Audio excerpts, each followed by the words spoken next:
Today, this series is featuring the Minister of Power, Chief Adelabu. I want to most sincerely welcome the Honorable Minister of Power. We thank you for coming.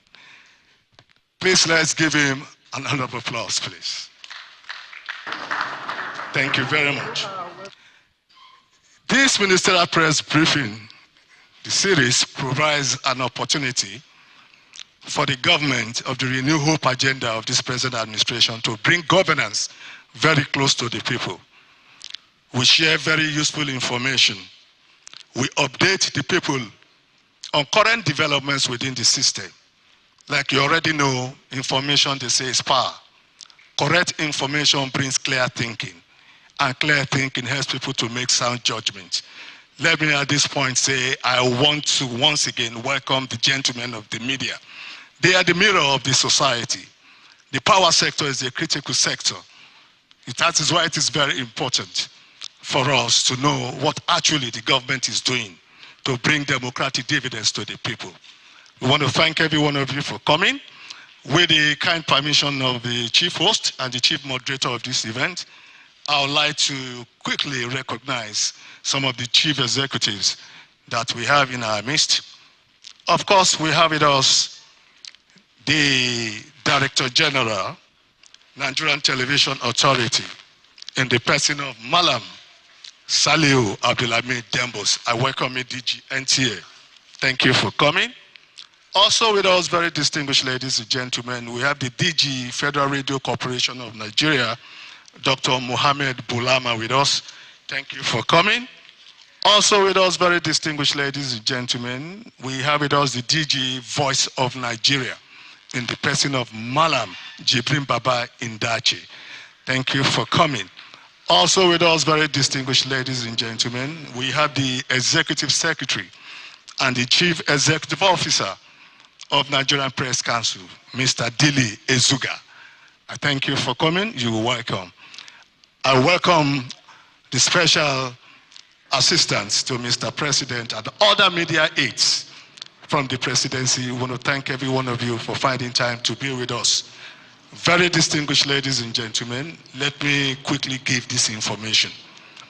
I want to say that after the presentation of the special guest, we may likely take one or two questions from the gentlemen of the media. Please, when we get to that segment and you are recognized to speak, you tell us your name, the media organization you are representing. And please, we will appreciate if you restrict your questions or your comments to the issues to be addressed by our special guest in his presentation. Please, let us be decent in the use of language. We will appreciate that. I want to thank every one of you. Another information, let me inform you that this series is being captured live by the Nigerian Television Authority, by Channels Television, by Federal Radio Corporation of Nigeria, by Voice of Nigeria. I want to thank all those media houses for finding time to bring every activities of this series to the people of this great nation. Having said this, very distinguished ladies and gentlemen, it is my pleasure to respectfully request the chief host and chief moderator of this event, Alhaji Mohammed Idris, fellow Nigerian Minister of Public Relations, to please give the opening remarks.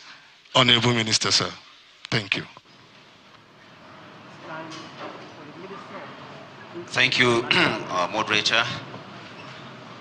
The Honorable Minister of Power, my friend, my colleague, Mr. Debayo Adelabu, the Permanent Secretary, Minister of Information and National Orientation, the Special Advisor, Information and Strategy to Mr. President, Mr. Bayo Onanuga, the Executive Vice Chairman of the Nigerian Electricity Regulatory Commission, Mr. Musliu, other Chief Executives of parastatals under the Federal Ministry of Information and National Orientation and Ministry of Power. My colleagues, my friends, distinguished members of the media, you're welcome. Let me begin by thanking you first and foremost for finding it necessary to attend this ministerial press briefing as usual. Let me place our sincere appreciation to members of the Nigerian media for always answering our call whenever we invite them to come and listen to the series of press briefings that we have in this ministry. As I've set out in the initial press briefing, this was designed to bridge the gap between, information gap between those in position of authority at the highest level and the Nigerian public. It is designed to bring information to the doorstep of Nigerians, because information is one of the strong pillars of democracy, and the president is always desirous of ensuring that information flows freely from his government and to the public. And so we thank members of Nigerian media and those who are also watching us from all over the country and outside to this media briefing. Of course, I will always remind you that it is part of the core tenets of this ministry to ensure that we give you information that is accurate, that is honest, that is credible, and that is also verifiable.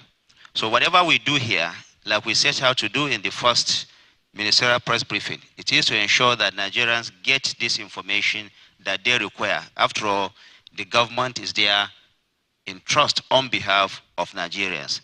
And in doing that, we always say that trust in public communication must be upheld. So it is the desire of this administration, it is the desire of this ministry to ensure, like has been directed by Mr. President, to always ensure that information flowing from government to Nigerians is always made available to them honestly, freely, and without any form of embellishment. Now, like I said earlier, we are returning trust to public communication. And what does that mean? Whatever we say here are things that you can fact check, things that you can verify, so that at the end of the day, mutual trust that should exist between Nigerians and the leadership at all levels will be maintained. Today, we are having the Honorable Minister of Power, Mr. Adelabu, here to talk to us about the impact and to explain to us what has happened in the last couple of days, especially in the electricity or energy subsector.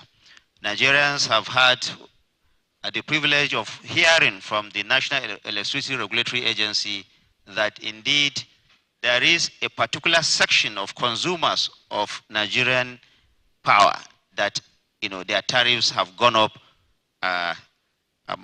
marginally or significantly. Now, this is just about 15% of those who are actually directly consuming this power. So what are those, who are those people? What are those things that have actually been charged? Where is this tariff going to affect the most? Who are the people who are going to pay more? Who are those that are immune from it, if any? You will hear all that from the Honorable Minister of Power. But what I will tell you is that please let us have an open mind to hear from the Honorable Minister himself. What is it that he has to say about this? If there are clarifications, of course, he has come with the Executive Vice Chairman, like I said earlier, of the Nigerian Electricity Regulatory Commission to answer some technical questions if there are. We will make this interaction, this meeting, as interactive as possible, because Nigerians need to know about what is happening there and why this tariff, and to what extent is this tariff going to affect their lives. You hear all that here. And if there are clarifications, I'm sure that the Honorable Minister of Power and members of his delegation will answer those creditably. But suffice is to know that it's our duty to inform Nigerians and bring this to their information. Nigerians need to know at all times what the government is doing. And it is in the process of that this ministerial press briefing was instituted in the first place. So without wasting much time, I would want to invite the Honorable Minister of Power to give us a presentation, after which there will be an opportunity by members of the Nigerian media to ask questions on behalf of Nigerians and seek clarifications where necessary so that Nigerians will be better informed. Once again, I will come back to you later during the question and answer session. But for now, let me invite my colleague, the Honorable Minister of Power, to give his address. Honorable Minister. Thank you. Thank you very much.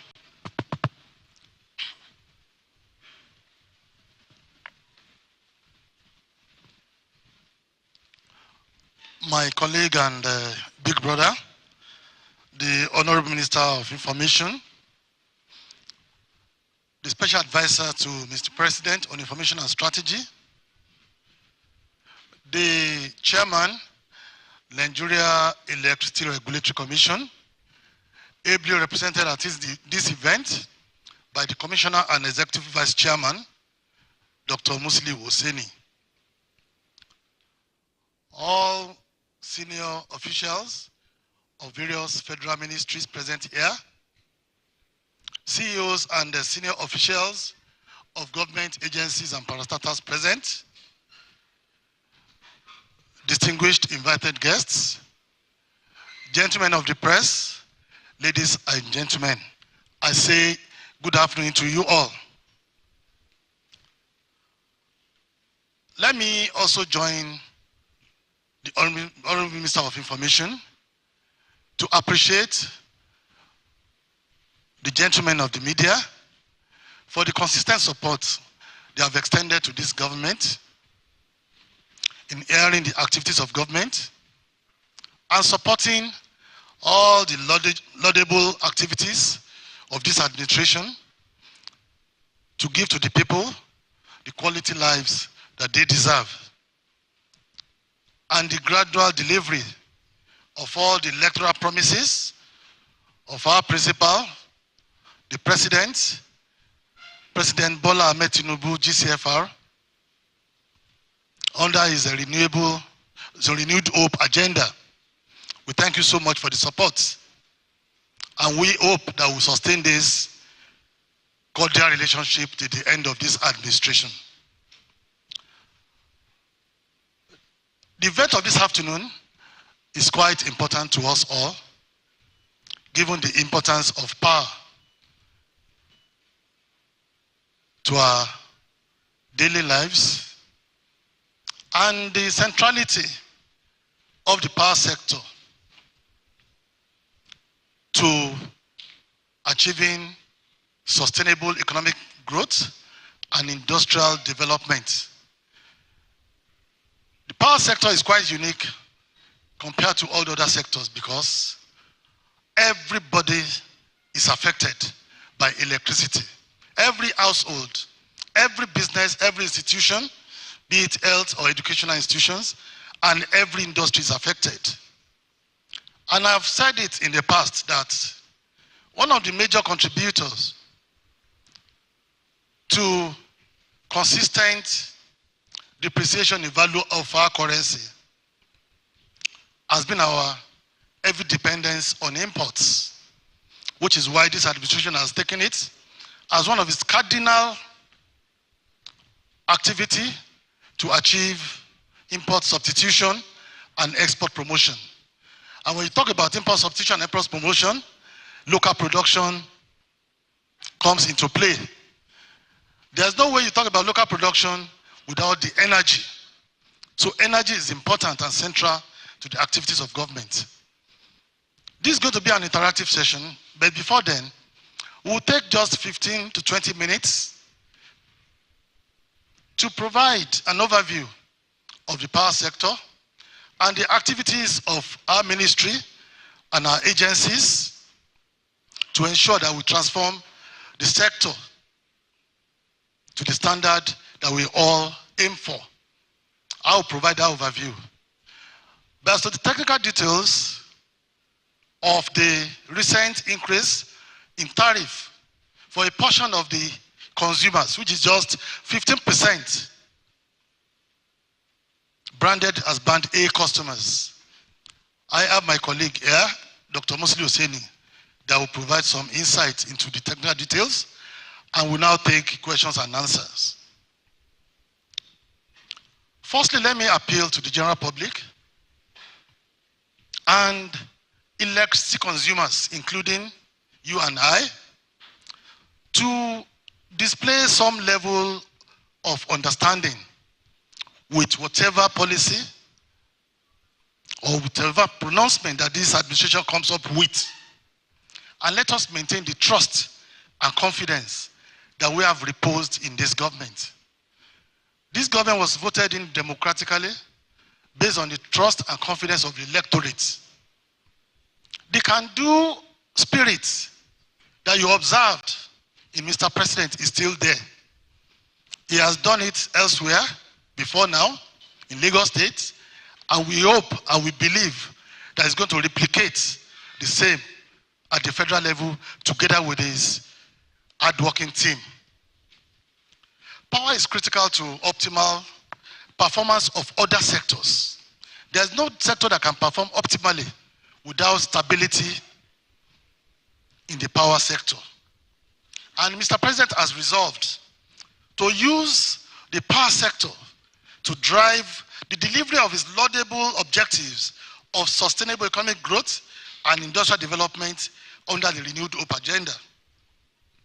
We are all aware of the current hardships that citizens are passing through based on some tough decisions, but necessary decisions that government has taken in the recent past about removal of fuel subsidy, about harmonization of the dual exchange rates.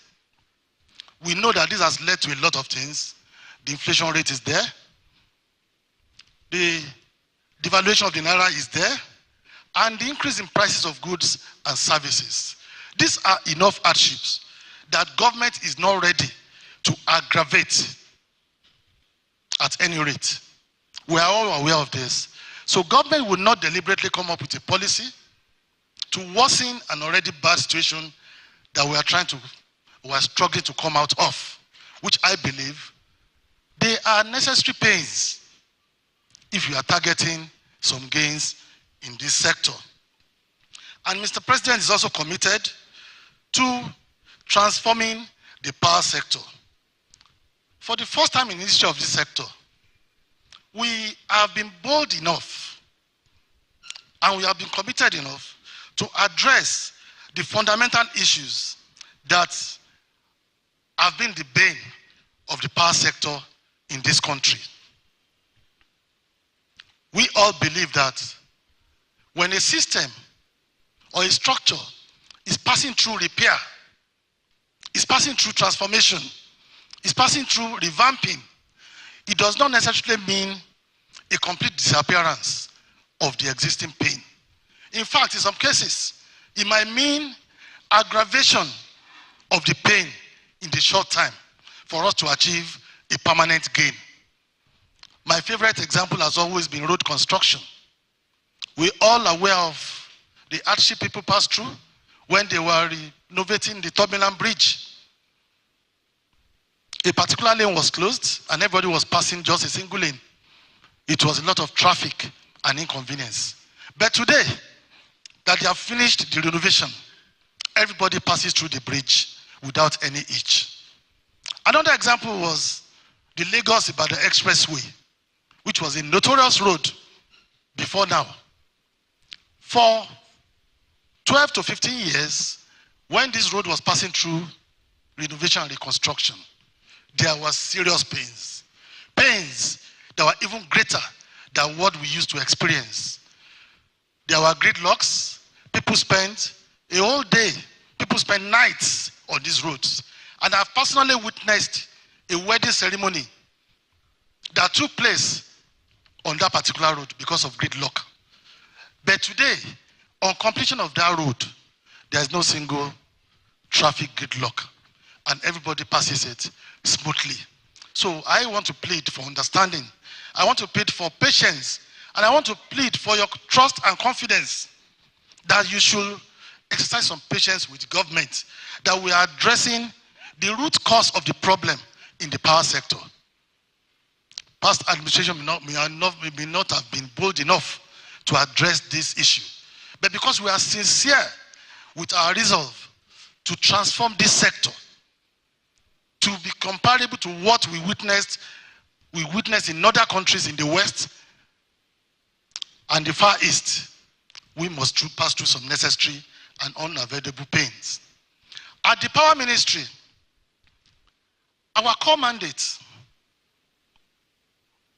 to remind you again, is to expedite national development through formulation of policies and establishment of systems, structures, and institutions that will guarantee the long-term sustainability of the power sector to be able to provide functional, reliable, affordable, and cost-effective electricity to households, to businesses, to institutions, and to industries.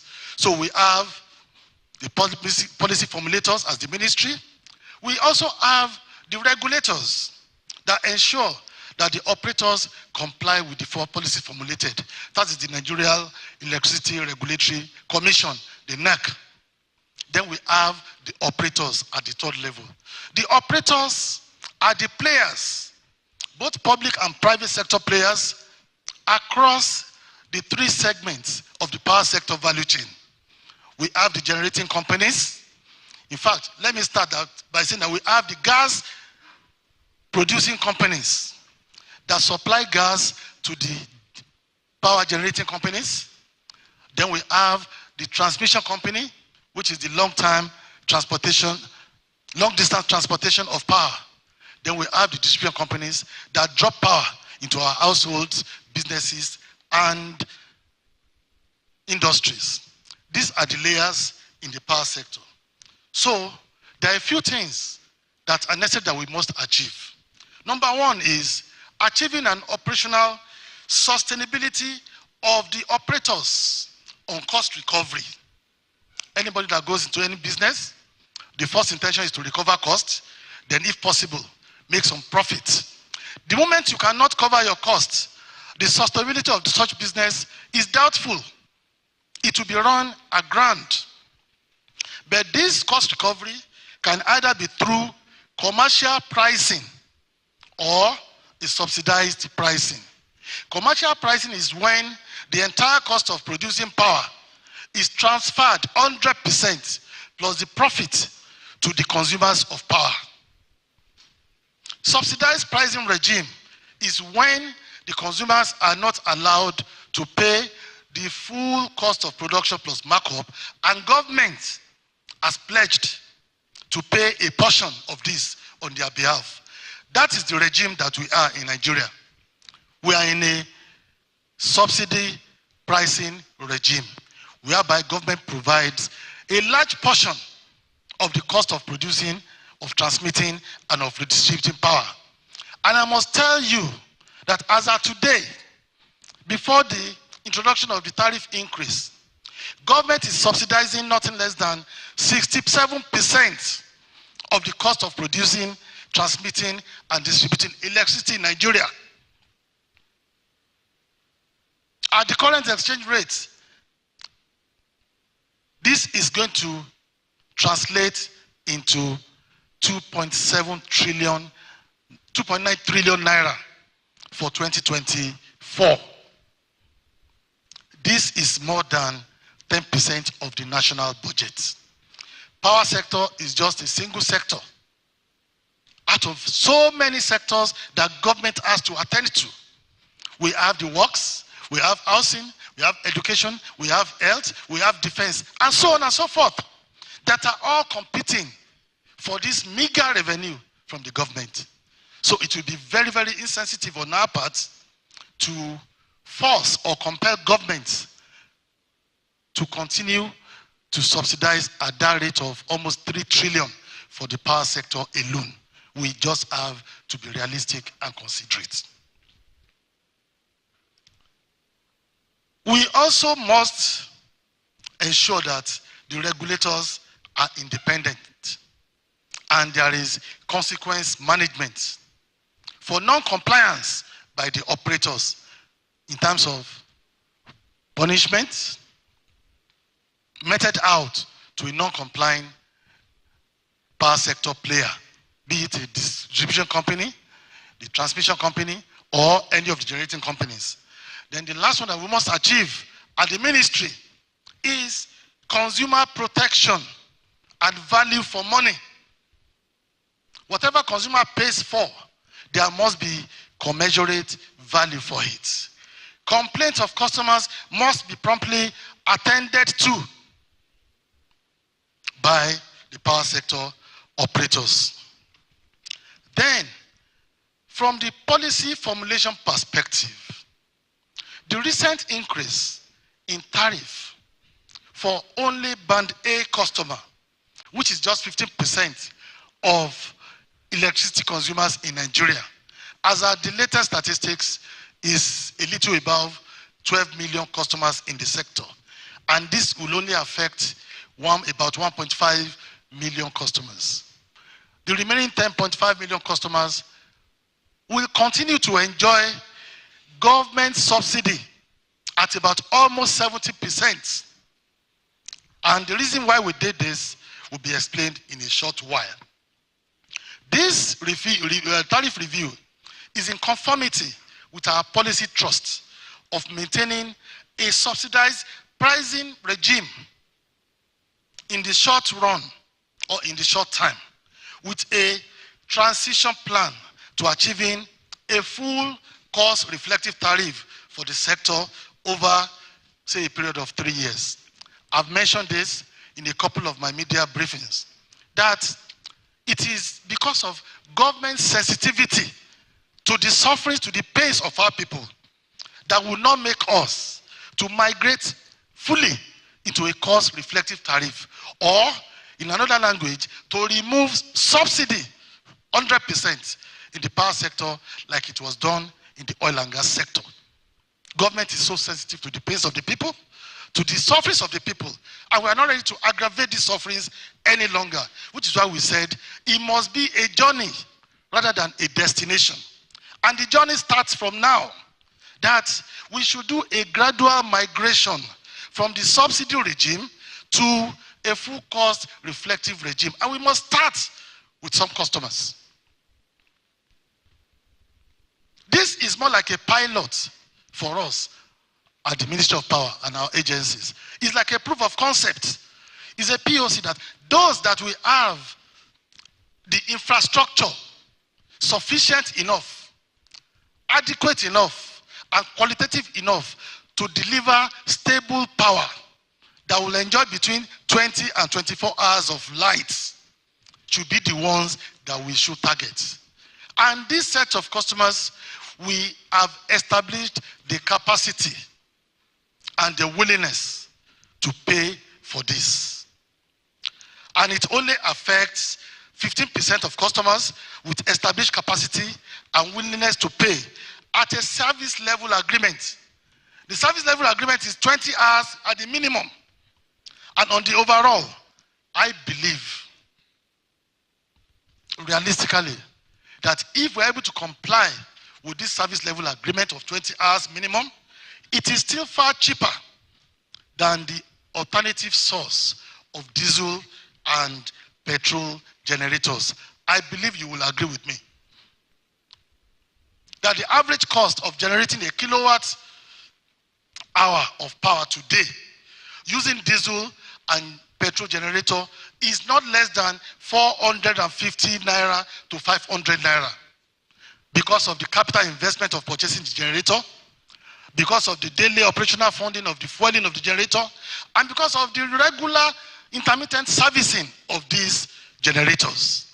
The cost is no less than 500 naira.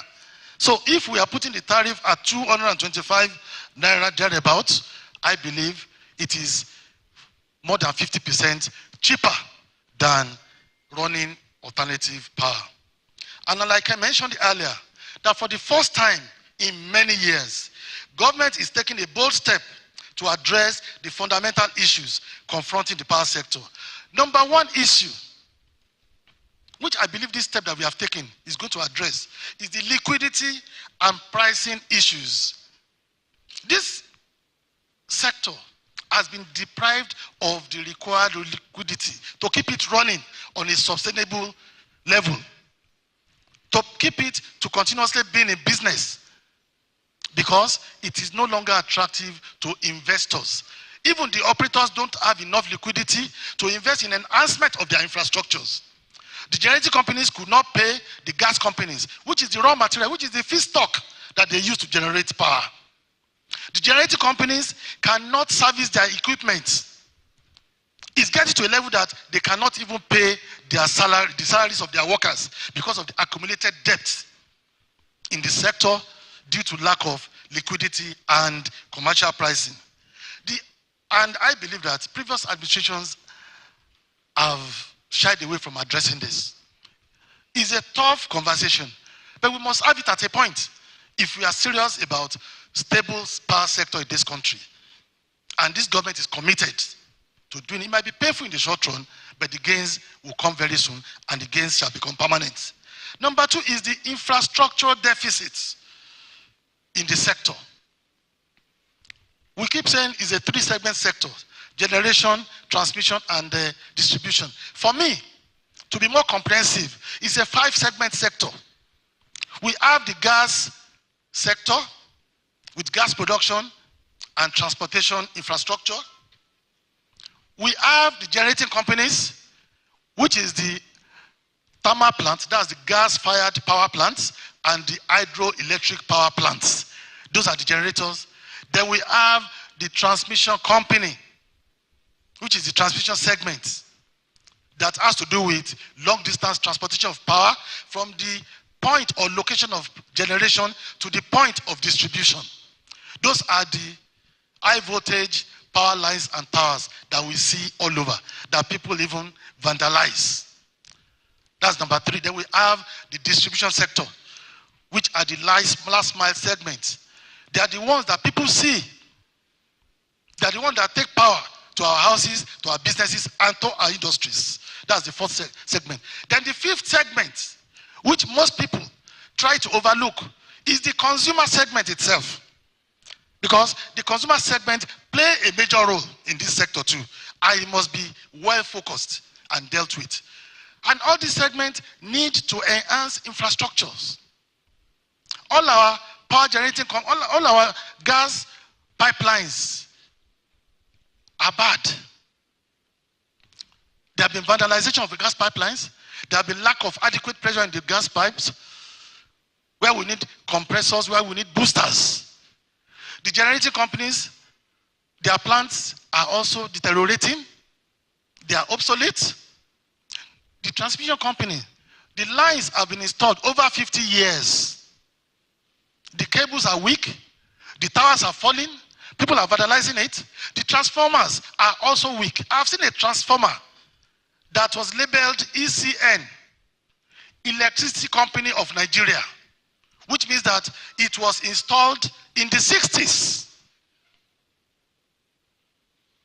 That has not been replaced. The same thing with distribution segments, infrastructures. Transformers are weak. Injection substations are not working. The power lines are deteriorating. The electric poles are falling. And on the consumer segment, we have over 55% meter gap, about 60% meter gap. Out of about 12 million customers that we have, only a little over 5 million are metered.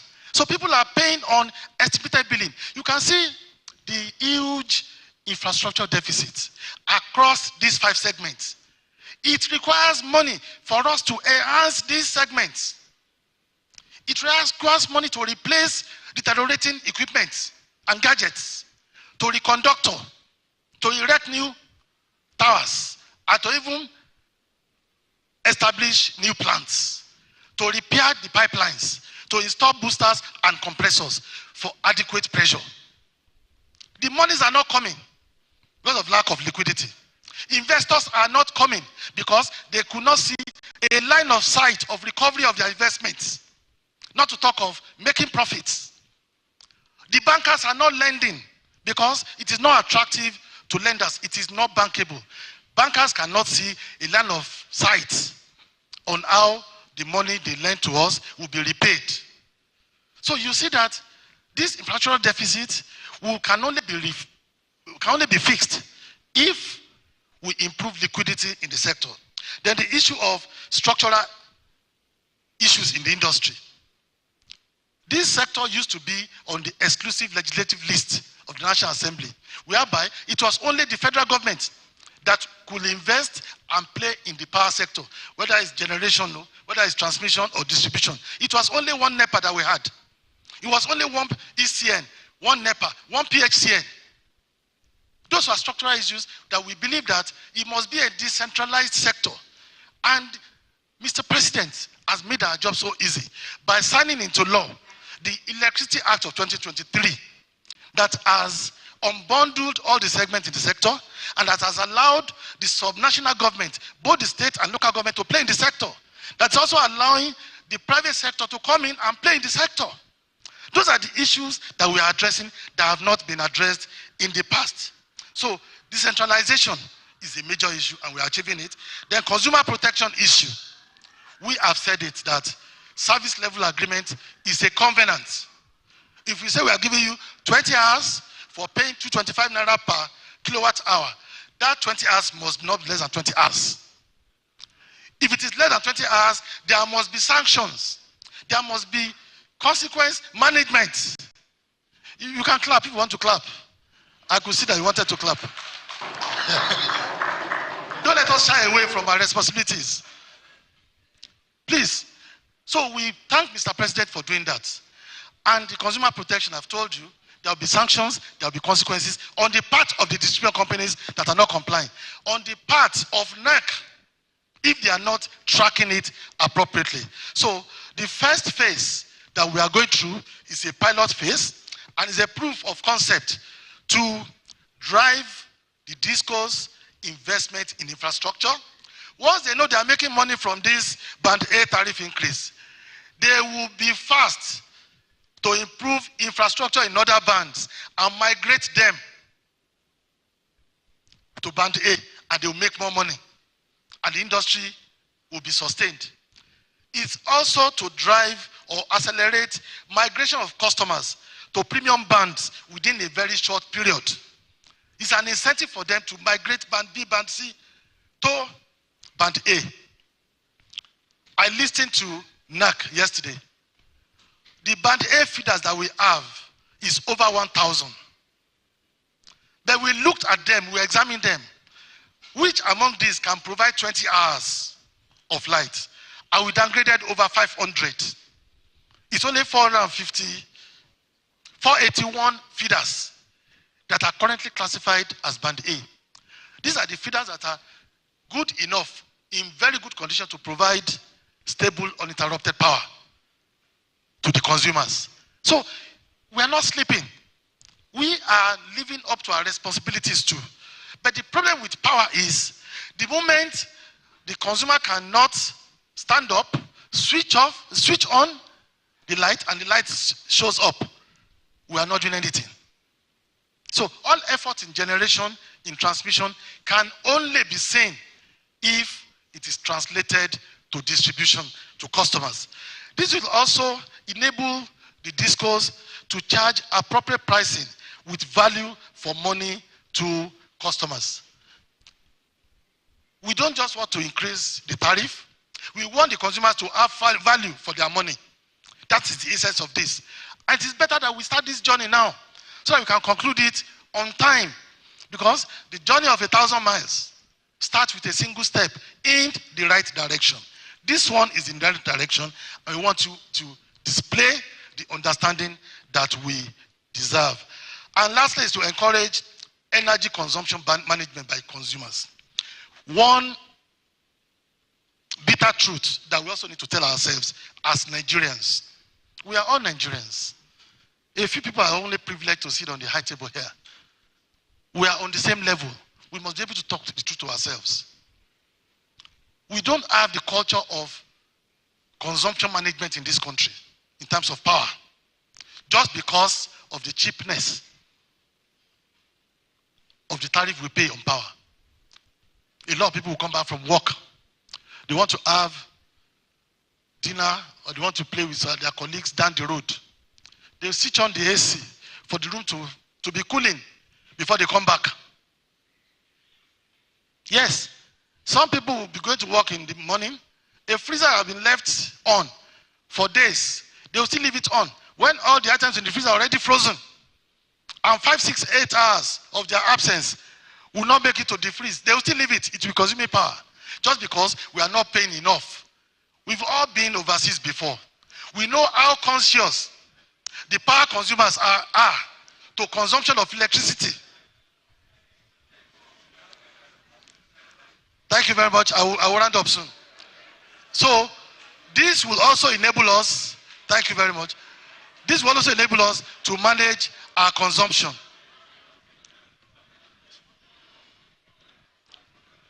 Hello?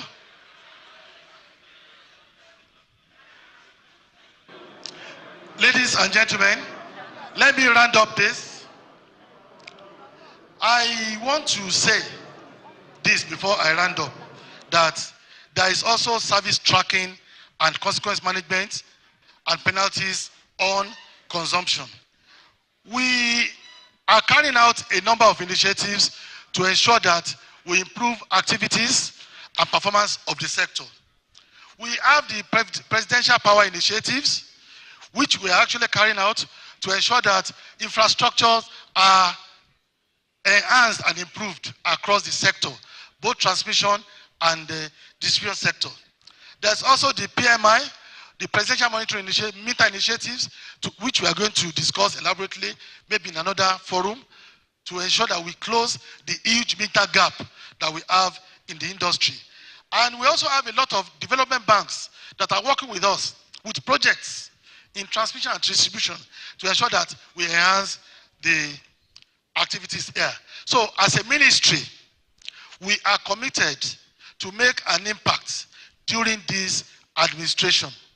We are ramping up generation by opening up more generation points. An example is the Zongeru that's about to start operation, and we also have our projects in renewable energy across the country. We're also enhancing transmission. We are strengthening the capacity and of the national grid by establishing more substations. We are installing more lines. We are introducing SCADA. That's the security control and data control, which is the automated control of frequency on the national grid that will prevent frequent grid collapse. Then we are trying to look for creative ways to curb vandalization in addition to the effort of the National Security Advisor. Then we are talking about providing the super grid, which is the backup or failover grid. For distribution infrastructure deficiencies, we are installing new lines. We are reconducting the old lines. We are also introducing new injection substations and revamping the existing ones, while we are looking at existing weak distribution transformer.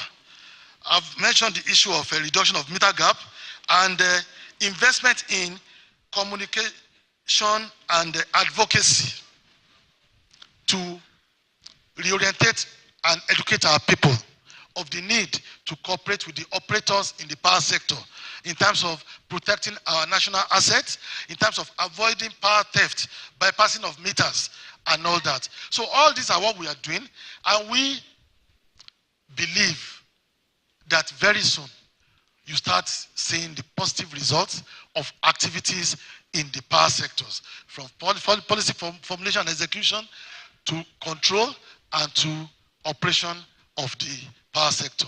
I would like to stop here and allow the Executive Vice Chairman to talk briefly about the modalities around the recent increase in the tariff of Band A customers, which is just 50% of the total customers. Thank you, and God bless. Good afternoon. Thank you, Honorable Ministers. Please permit me to stand with existing protocol. The Honorable Minister of Power has covered a lot of ground, and just want me and play a supporting role, because since the order was released, we've addressed you, we've gone to different places to talk about the technicality behind it. So I will first and foremost support the policy direction that the Honorable Minister, who has the oversight over the power sector generally, has talked about. But I would like to just highlight a few things. First, 85% of electricity consumers are not affected by the rate review. That's one. Secondly, the rate review that has taken place is pro-poor rate review. I can provide further explanation on that. But before I do that, the Honorable Minister mentioned one figure, which is correct. That prior to review, 67% of the cost of generation, transmission, and distribution was being subsidized by the government. And I want you to take the word generation, transmission, and distribution, because I will now provide another perspective. So I quoted the Honorable Minister first so that you don't report any contradiction. I want to provide another perspective to it. In January, the generation invoice was 240 billion to the DISCOs. DISCOs were only mandated to pay 24 billion. That is 10%. So that tells you that 90% of the generation cost, in this case, you know, I didn't mention transmission and distribution so that you don't think that the figures are different. 90% of the generation cost was being borne by the government, okay? And I think a lot has gone into discussion around how much it amounts to over a year. The Honorable Minister has also spoken to that. So with this, and out of that, now with the review, that means that about 50% of the generation cost will now still be subsidized by the government. Okay? So what that tells you, 90 minus 50, tells you that there is a reduction of about 40% by reviewing the rates to the elites, practically. That means that 50% of Nigerian customers account for 40% subsidy on the generation cost. Now, the government has said that, okay, this elite, because it's clear, the types of infrastructure, the sophistication of the infrastructure in Maitama is different from the sophistication of infrastructure in Yanyan. And the people living in areas like Maitama, Azokoro, and so on, Ikoyi of this world, they are richer than other people, and they have energy, heavy energy consuming appliances. So that if you as a person or ordinary Nigerian consumes 1 kilowatt hour, let's say per day or per 1 hour, these people will consume multiples of that. That means that they benefit more from the subsidy. So now what we have done is to now say, okay, let the people that need this subsidy actually be the one to benefit. And the Honorable Minister has talked about some of the gains that will come if the government is relieved of this fiscal burden of about 1.4 trillion naira reduction. We have health, we have education, and we have other sectors. Then we have investment need in the sector. And he has also talked about many technical things, which we talked about previously, that we need to incentivize investment. If there is no path to recovery, nobody will come and invest. Pricing is essential. It may be painful at the beginning, but it will definitely be beneficial. So this subsidy that we've introduced, this subsidy reduction and the rate review we have introduced is pro-poor. I think that's important for me to point out. And the Honorable Minister has said something about compliance, because I know that's the question that has come up repeatedly. We are committed. NEC was limited in terms of its ability to enforce compliance in the last Electric Power Sector Reform Act. The previous act was a reform act, it was good to midwife the reform processes. There were two, if you read the act very well, that particular act, there are two places where enforcement by the regulator was mentioned. Enforcement by the regulator was mentioned. One is enforcement related to terms and conditions of license of any licensee. That is, if you violate your terms and conditions of your license, the regulator can only sanction you by the way of 10,000 naira per day.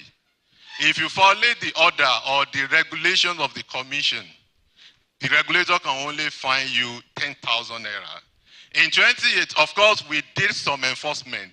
Then 50 million naira fine to Ibadan Disco, 14 to I think Benin Discos and so on and so forth. But in 2018, we suspended the board of Ibadan Disco. Suspended, not sacked. They took us to court, and the court said we didn't have power.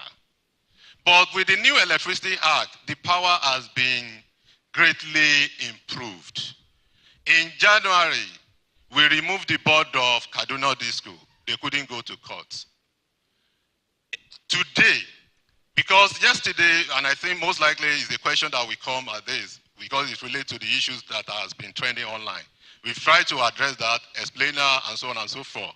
But let me quickly address it. Today, we issue an order to Abuja Disco to pay 200 million naira fine for violation of the order that we are discussing today. The fine, of course, when it is paid, is going to the Rural Electrification Fund in line with the provision of the Act. It doesn't belong to the Commission, and there is a wisdom in that, so that we don't turn ourselves to revenue generating agents because we don't want to improve our own personal liquidity. And what led to that, I will explain now. You are all aware, I think it's been reported in the media, that some customers have complained that they are not enjoying 20 hours of supply. And they've gone to vent, and they are charged the new rates. There are two scenarios. There is Abuja scenario, and there are other disco scenarios, because we began, we follow your feedback. We really appreciate you. We began investigation immediately. Abuja scenario that led to this was an unpardonable excuse or error. What happened was, immediately the order was released. Rationally, they did something they needed to do. But what they now did was, they applied the rate to all the customers, regardless of their bands.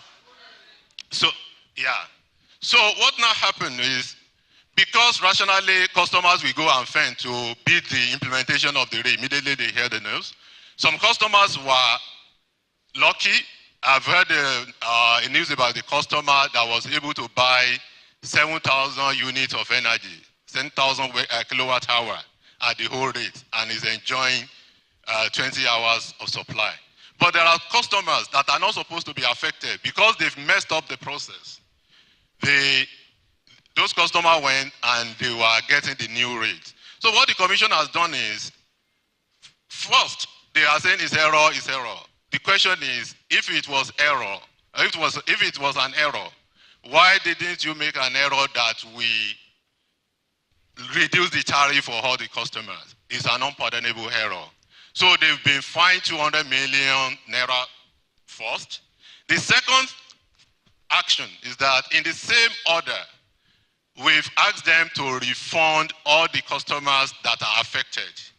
They will be sending the right tokens to the customer in addition to the token the customer already got. So the differential they will be sending to the customers. They've been given till next week because they are still currently working on cleaning up the mess.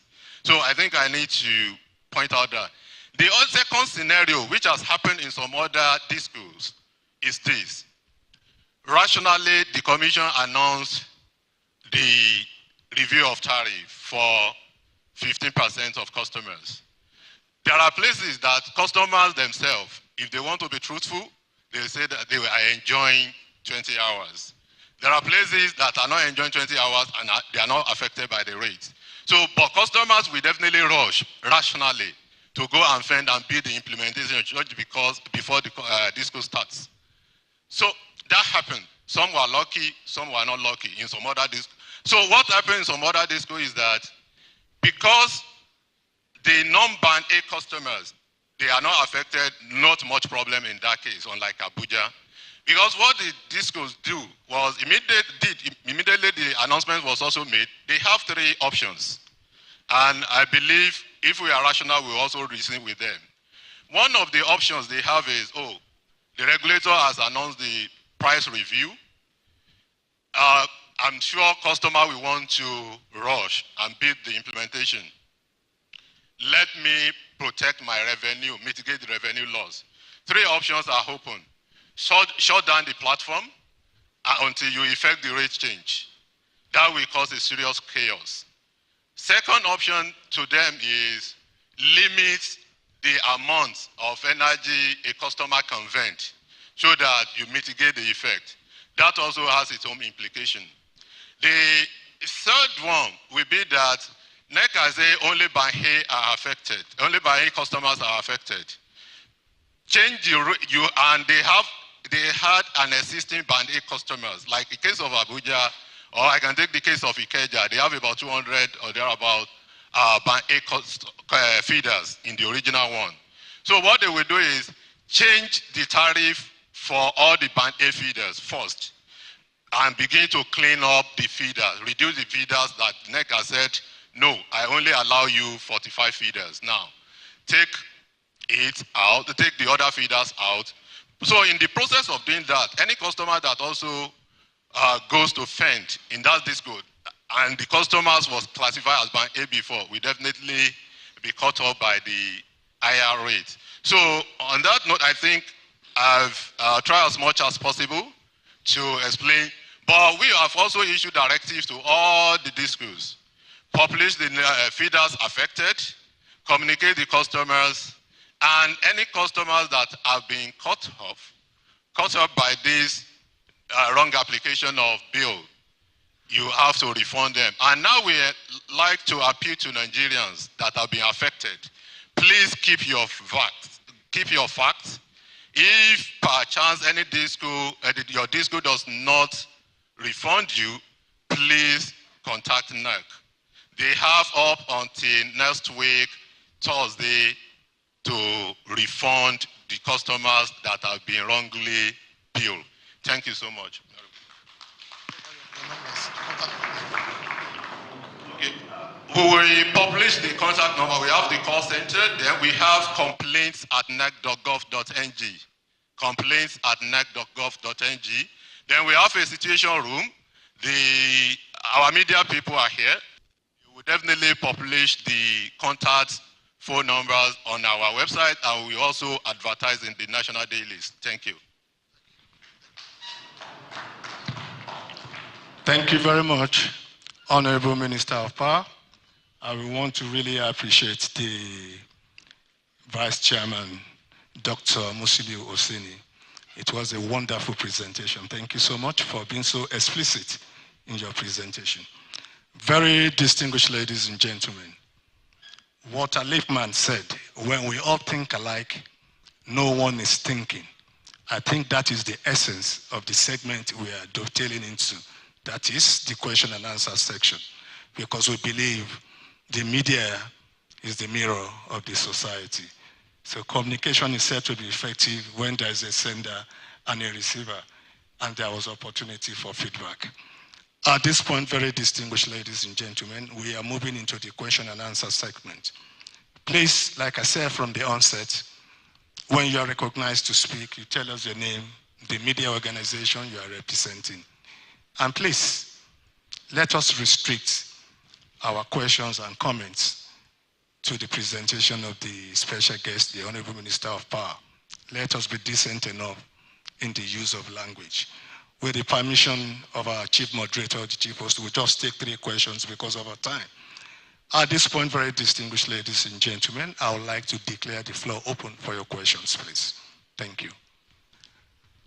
Okay. 1, 2.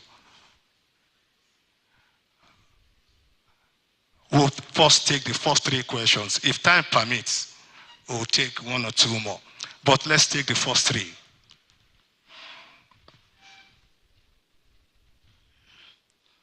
Honorable Minister, thank you very much for this timely briefing, because Nigerians are really worried about the power situation. But I'm sure some of the issues that I want to raise now are issues that you inherited, and you may not have a full grip. Number one, apart from the recent increment in tariff, Nigerians would want to know from you, what is the status of the MOU that Nigeria signed with Germany to improve power supply in Nigeria? Because there was so much hope when that agreement was signed. And your predecessor briefed us here last year and told us a lot about the value. The other issue that continues to bedevil the electricity system, you know that Zunguru, that was commissioned a few weeks ago, is not connected to the national grid. There is no connection to the national grid. How would the government spend such amount of money to establish that plant? But there was no provision to connect it to the national grid as at today. Was it an omission or an oversight? Some of the power plants continue to collect money from the federal government, but not a single kilowatt of power is taken by Nigerians under what you call take it or leave it. It is provided for as a clause in the power sales agreement. Why should we allow that? That an electricity generating company earns money only by the fact that it owns a power plant. Whether Nigeria uses or does not use energy from that plant, the federal government is mandated to pay. Why should we allow that? Let me leave that. Thank you very much. Thank you. The second question, please. Honorable Minister, sir. My name is Yekin Akinwale. I work with the cable online newspaper. Having listened to the presentation carefully, I was hoping you were also going to mention as part of the root causes the privatization of the power sector. And I'm wondering, why is it difficult for the government to be in charge of the generation, distribution, and transmission of energy for the purpose of protecting the masses? It's obvious that the privatization has failed or is not working. So if we keep leaving this in the hands of the investors, the masses are at the receiving ends. Don't you think the government should, at this point in time, take charge of generation, distribution, and transmission? Thank you. The third one, please. Yes. Good evening, Honorable Minister and all the guests here. My name is Hamza Idris. I'm the editor of Daily Trust newspaper. Mine is, I don't know whether it is fair on your side, government in general, to say that this increment affects only 15% of Nigerians. And on our side, journalists to report to Nigerians that indeed it only affects 15% of Nigerians. And there is a reason. Ahead of the removal of fuel subsidy, the song was the same, that subsidy only benefits a fraction of Nigerians. And here we are today. The downtrodden are the ones really, really suffering. That is my question. Is it fair on your side? Is it fair on our side to report it? Thank you. Okay, let's take. No? Good. The Honorable Minister, sir. Abdurrahman Abdurrahman is my name, Blueprint Newspapers. When the Honorable Minister of Power was, making his presentation, he spoke about capacity and stated that they've been able to establish the capacity of those in this 15% category. And I became shocked. Let me speak from a personal experience now. On my street in Kado Estate, majority of those people who live there are retirees. And this estate happens to fall under this category, Band A. Now the question is it very rational to fix Kado Estate and in the same cadre with the people in Asokoro, Maitama? Let's look at it. I mean, it's a very sensitive issue. We need to address this. Nigerians are listening and watching us. And we have to report it. Is it sensitive? Is it fair enough to put somebody who lives in Kado Estate and then and put in, we're not even talking those living in Brains and Amas. These are the big people. So, but seriously speaking, those in Asokoro, Maitama, I would have expected that the federal government was going to start there and say, okay, we are heaping the responsibilities or the gains which Nigerians will benefit from on these people, rather than spreading it across the lower cadres in that place. It's just a privilege to be in that place, not that there's any money there. That's a fact. This is Channels Television. You've been watching a live broadcast by the Minister of Power, Mr. Adebayo Adelabu, at the National Press Center, Radio House, Central Business District, Abuja.